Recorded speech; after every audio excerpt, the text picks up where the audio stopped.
Talk with God சொந்தங்கள் அத்தனை பேருக்கும் அன்பு வணக்கம். நான் உங்கள் ஷீபா ஜான். நான் இறையாசிரியருடன் மகிழ்ச்சியாக இருக்கிறேன், நீங்களும் மகிழ்ச்சியாக இருக்கிறீங்க அப்படின்னு நினைக்கிறேன்.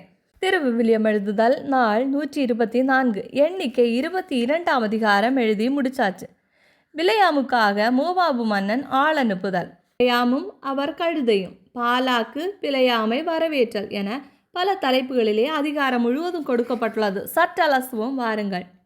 அதன் பின்னர் இஸ்ரேல் மக்கள் புறப்பட்டு யோர்தானுக்கு அக்கறையில் எரிக்கோவுக்கு அருகிலுள்ள மோவாபிய சமவெளிகளில் பாளையமிறங்கினார்கள். சிப்போர் மகன் பாலாக்கு இஸ்ரேல் எமாரியருக்கு செய்திருந்த அனைத்தையும் கண்டான். இஸ்ரேல் மக்களின் எண்ணிக்கை முன்னிட்டு மோவாபு பெரிதும் கலங்கிற்று. அம்மக்களை பற்றிய அச்சம் மோவாபை மேற்கொண்டது. மோவாபு மிதியானின் மூப்பர்களிடம், மாடு வயல்வெளியில் புல்லை வேரற மேய்வது போல் இக்கும்பலும் நம்மை சுற்றியுள்ள எல்லாவற்றையும் மேய்ந்துவிடும் என்று கூறிற்று. அச்சமயம் மோவாபிய மன்னன் சிப்போர் மகன் பாலாக்கு அவன் பெத்தோரை சார்ந்த பெகோரின் மகன் பிலேயாமை அழைத்து வர தூதரை அனுப்பினான். அந்த இடம் ஆமாபு நாட்டின் ஆற்றருகே இருந்தது. அவன் கூறியது, இதோ ஒரு மக்கள் கூட்டம் எகிப்திலிருந்து வெளியேறி வந்திருக்கிறது. அவர்கள் நிலம் முழுவதையும் நிரப்பிக்கொண்டிருக்கிறார்கள். அவர்கள் எனக்கு எதிரில் குடியேறியிருக்கிறார்கள். இப்போதே நீர் புறப்பட்டு வந்து எனக்காக இம்மக்களை சபித்துவிடும். அவர்கள் என்னிலும் மிகவும் வலிமை மிக்கவராய் இருக்கின்றனர். ஒருவேளை நான் அவர்களை முறியடித்து நாட்டிலிருந்து துரத்தக்கூடும். ஏனெனில் நீர் எவனுக்கு ஆசி வழங்குவீரோ அவன் ஆசி பெறுவான், நீர் எவனை சபிப்பீரோ அவன் சாபமடைவான் என்று நான் அறிவேன். அங்கனமே மோவாபு மூப்பரும் மிதியான் மூப்பரும் குறி சொல்வதற்கான கட்டணத்தையும் கையில் எடுத்துக்கொண்டு புறப்பட்டு போயின. அவர்கள் பிலேயாமிடம் வந்து பாலாக்கு அனுப்பிய செய்தியை சொன்னார்கள். அவர் அவர்களிடம், இந்த இரவில் இங்கு தங்கியிருங்கள். ஆண்டவர் என்னோடு பேசுகிறபடி நான் உங்களுக்கு வார்த்தை தருவேன் என்றார். அவ்வாறே மோவாபின் தலைவர்கள் பிலேயாமுடன் தங்கினார்கள். கடவுள் பிலேயாமிடம் வந்து, உன்னோடு இருக்கிற இந்த ஆட்கள் யார் என்று கேட்டார். பிலேயாம் கடவுளிடம், மோவாபின் மன்னனான சிப்போர் மகன் பாலாக்கு என்னிடம் அனுப்பியுள்ளான். இதோ ஒரு மக்கள் கூட்டம் எகிப்திலிருந்து வெளியேறி வந்திருக்கிறது. அவர்கள் நிலம் முழுவதையும் நிரப்பிக்கொண்டிருக்கிறார்கள். இப்போதே நீர் புறப்பட்டு வந்து எனக்காக அவர்களை சபித்துவிடு. ஒருவேளை நான் அவர்களுடன் போரிட்டு அவர்களை நாட்டிலிருந்து துரத்திவிடக்கூடும் என்று கூறி அனுப்பியுள்ளான் என்றார். கடவுள் பிலேயாமிடம், நீ அவர்களோடு போக வேண்டாம், அம்மக்களை சபிக்கவும் வேண்டாம், ஏனெனில் அவர்கள் ஆசி பெற்றோர் என்று கூறினார். அப்படியே பிலேயாம் காலையில் எழுந்து பாலாக்கு அனுப்பிய தலைவர்களிடம், உங்கள் சொந்த நாட்டுக்கு போங்கள், நான் உங்களோடு வருவதற்கு ஆண்டவர் அனுமதி மறுத்துவிட்டார் என்று சொன்னார். அதன்படி மோவாபின் தலைவர்கள் எழுந்து பாலாக்கிடம் போய், பிலேயாம் எங்களுடன் வர மறுக்கிறார் என்றார்கள். மீண்டும் பாலாக்கு அவர்களை விட மதிப்பில் உயர்ந்த இன்னும் பல தலைவர்களை அனுப்பினான். அவர்கள் பிலேயாமிடம் வந்து, சிப்போர் மகன் பாலாக்கு கூறுவது, என்னிடம் நீர் வருவதை தடுக்க எதற்கும் இடம் கொடாதேயும். உறுதியாக நான் உமக்கு மிகுந்த மரியாதை செய்வேன்.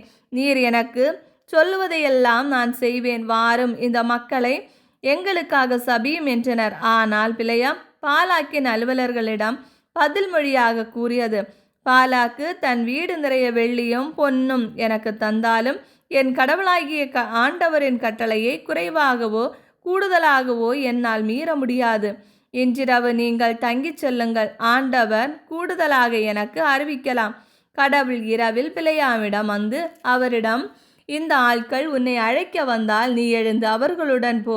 ஆயினும் நான் சொல்வதை மட்டுமே நீ செய்ய வேண்டும் என்றார். அங்கனமே பிலேயாம் காலையில் எழுந்து தம் கழுதைக்கு சேணங்கட்டி மோவாபின் தலைவர்களோடு போனார். ஆயினும் அவர் போனதை முன்னிட்டு கடவுளின் சினம் மூண்டது. ஆண்டவரின் தூதர் வழியிலே அவருக்கு எதிரியாக நின்றார். அப்போது அவர் தம் கழுதை மேல் ஏறி தம் பணியாளர் இருவருடன் சென்று கொண்டிருந்தார். ஆண்டவரின் தூதர் கையில் உருவிய வாளுடன் பாதையில் நின்று கொண்டிருப்பதை கழுதை கண்டது. எனவே கழுதை பாதையை விட்டு விலகி வயலுக்குள் சென்றது. பாதைக்கு அது திரும்பும்படி பிலேயாம் கழுதையை அடித்தார். அடுத்து ஆண்டவரின் தூதர் திராட்சை தோட்டங்களிடையே இருபுறமும் சுவர்களுள்ள ஒரு குறுகிய பாதையில் நின்றார். ஆண்டவரின் தூதரை கண்ட கழுதை சுவரில் முட்டி பிலேயாம் காலை சுவரோடு நெருக்கியது. ஆதலால் அதை அவர் மறுபடியும் அடித்தார். பின் ஆண்டவரின் தூதர் முன்னதாகவே சென்று வலப்புறமோ இடப்புறமோ திரும்ப முடியாத ஒரு குறுகிய இடத்தில் நின்றார்.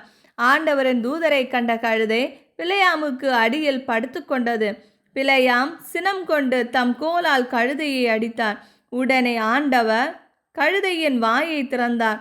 அது அவரிடம், நீர் 3 முறை இவ்வாறு என்னை அடிப்பதற்கு நான் உமக்கு என்ன செய்தேன் என்றது. பிலேயாம் கழுதையிடம், நீதான் என்னை ஏளனம் செய்து கொண்டிருக்கிறாய். என் கையில் ஒரு வாள் மட்டும் இருந்தால் உன்னை இந்நேரம் கொன்றிருப்பேன் என்றார். கழுதை பிலேயாமிடம், நானும் கழுதை என்றோ, இன்று வரை வாழ்நாளெல்லாம் என் மீது ஏறி வந்துள்ளீரே, எப்போதாவது நான் இப்படி செய்து பழக்கமுண்டா என்றது. அதற்கு அவர் இல்லை என்றார். ஆண்டவர் பிலேயாமின் கண்களை திறந்தார். கையில் உருவிய வாளுடன் ஆண்டவரின் தூதர் பாதையில் நின்று கொண்டிருப்பதை அவர் கண்டார். அவர் தலை வணங்கி முகங்குப்புற விழுந்தார். ஆண்டவரின் தூதர் அவரிடம் கூறியது, ஏன் 3 முறை இவ்வாறு கழுதையை அடித்தாய்? இதோ நான் உனக்கு எதிரியாக வந்திருக்கிறேன், ஏனெனில் என் பார்வையில் உன் வழி தவறானது. இந்த கழுதை என்னை கண்டு இந்த 3 முறையும் என் முன்னின்று திரும்பி விலகியது. அது என் முன்று திரும்பி விலகாதிருந்தால் உறுதியாக இப்போதே உன்னை நான் கொன்று அதை வாழ விட்டிருப்பேன். பிலேயாம் ஆண்டவரின் தூதரிடம், நான் பாவம் செய்துவிட்டேன். பாதையிலே எனக்கு எதிராக நின்றதே நான் அறிந்து கொள்ளவில்லை. எனவே இப்போதும் இதுவும் பார்வையில் தீயதாக இருப்பின் நான் திரும்பி போய்விடுகிறேன் என்றார். ஆண்டவரின் தூதர் பிலேயாமிடம், இந்த ஆட்களுடன் நீ போ, ஆயினும் நான் சொல்லும் வார்த்தையை மட்டுமே நீ பேச வேண்டும் என்றார். அவ்வாறே பிலேயாம் பாலாக்கு அனுப்பிய தலைவர்களுடன் போனார். பிலேயாம் வந்திருப்பதை பாலாக்கு கேட்டதும் அவரை சந்திக்கும்படி அவன் மோவாபு நகருக்கு புறப்பட்டு போனான். அது அர்னோன் எல்லையின் இறுதியில் இருந்தது.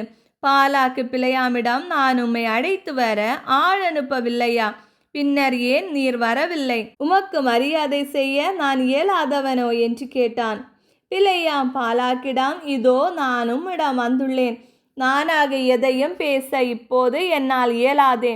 கடவுள் என் வாயில் வைக்கும் வார்த்தையாலேயே நான் பேச வேண்டும் என்றார். அதன் பின் பிலேயாம் பாலாக்குடன் போனார். அவர்கள் கிரியத்து குசோத்துக்கு வந்தனர். பாலாக்கு ஆடு மாடுகளை பலியிட்டு அவற்றிலிருந்து பிலேயாமுக்கும் அவரோடு இருந்த தன் அலுவலருக்கும் கொடுத்தனுப்பினான். மறுநாள் பாலாக்கு பிலேயாமை பாமோத்து பாகாலுக்கு கூட்டிக் கொண்டு வந்தார். அங்கிருந்து அவன் இஸ்ரேல் மக்களில் மிகவும் அண்மையிலிருந்தோரை பார்த்தான். இவ்வாறு எண்ணிக்கை 22ஆம் அதிகாரம் நிறைவு பெறுகிறது. மேலும் என்னென்ன பொறுத்திருந்து பார்ப்போம். இந்த வீடியோ பிடிச்சிருந்தா லைக் பண்ணுங்கள், உங்கள் ஃப்ரெண்ட்ஸ் அண்ட் ஃபேமிலிக்கு ஷேர் பண்ணுங்கள், உங்களுடைய கருத்துக்களை கமெண்டில் சொல்லுங்கள். இறையோடு உறவாட எங்களோடு இருங்க. மீண்டும் சந்திப்போம். அன்புடன் உங்கள் ஷீபா ஜோன்.